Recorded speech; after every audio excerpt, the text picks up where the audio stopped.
Il est toujours dur de renouveler un best-seller, surtout lorsqu'il domine sa catégorie. Il faut tout changer sans rien bouleverser. Alors ce nouvel Audi Q5 n'aurait-il pas trop joué la carte conservatrice ?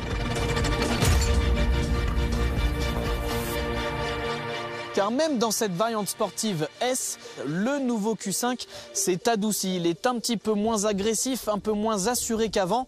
Ici, on est plus dans la rondeur, dans la bonhomie. Il est plus sage en quelque sorte, comme si après 17 ans de carrière, il n'avait plus rien à prouver à personne. En revanche, à l'intérieur, c'est une rupture totale avec le passé. Oubliez l'ancien modèle. Ici, place aux écrans géants incurvés, même le passager peut avoir le sien en option. Le Q5 rattrape enfin tout son retard technologique avec ce système hyper réactif et un écran avec une très bonne résolution. Bon, le seul regret, c'est qu'on n'a plus de commande de chauffage physique. Et ça, c'est un petit peu dommage car l'ancienne génération était un exemple d'ergonomie pour ça. Bon, après ici, on peut commander pas mal de fonctions via l'assistant vocal. Augmente la température à 22 degrés. Je règle la température sur 22 degrés. Là, on est prêt à aller rouler. Et ce qui frappe tout de suite à son volant, c'est le confort de la suspension pneumatique en option et le silence. Audi a retravaillé le soubassement pour avoir moins de perturbations d'air, les rétroviseurs également. Résultat, c'est encore plus de sérénité à l'intérieur. Toujours pour favoriser le silence, le pare-brise est acoustique, les vitres avant peuvent également en être équipées. On va vous faire écouter la différence, vitre ouverte et vitre fermée.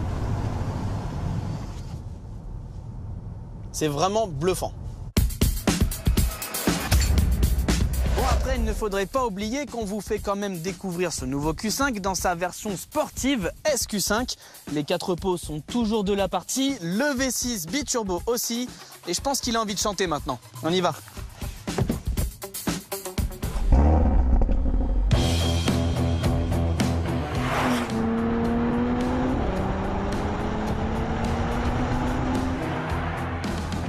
Cette version SQ5, elle est elle aussi devenue emblématique au fil du temps. Et cette fois, la variante diesel a définitivement disparu. Il ne reste que le moteur essence, bien plus plaisant, et qui développe ici 367 chevaux.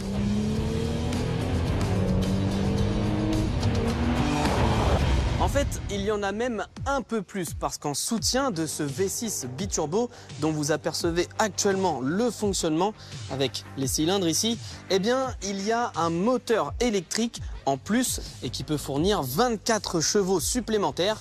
Donc parfois, on avoisine carrément les 400 chevaux. Grâce à ça, le Q5 peut même manœuvrer et évoluer à basse vitesse en 100% électrique. Bon, tout ça c'est très bien, mais on va surtout vous faire profiter des vocalises de ce V6. Écoutez.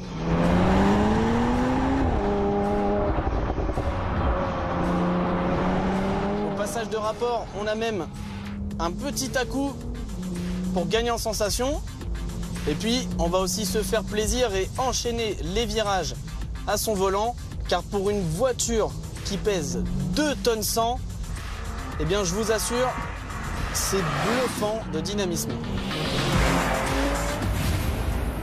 Côté habitabilité, il conserve ses qualités, 3 belles places à l'arrière, une banquette coulissante et un bon coffre de 475 litres. D'autres atouts se dévoilent à la nuit tombée. Dans l'obscurité, il brille de 1000 feux. Regardez cet éclairage d'ambiance désormais étendu à toute la planche de bord. On peut bien évidemment changer de couleur, mais il est aussi dynamique. Regardez, si j'active mon clignotant, on a le petit rappel ici en haut. Et puis, si le style extérieur de ce Q5 s'est adouci, sa signature lumineuse, elle, est plus reconnaissable que jamais et elle est aussi personnalisable. C'est assez hypnotisant, mais peut-être un peu too much, avec un 4e feu stop qui se reflète dans la lunette arrière. Et côté prix alors, la gamme démarre à 57 000 €. C'est plus abordable que les BMW X3 et Mercedes GLC. La version SQ5 avoisine quant à elle les 100 000 €. Alors pour éviter le malus CO2, il faudra attendre l'arrivée de la version hybride rechargeable, mais elle sera rattrapée par le malus au poids.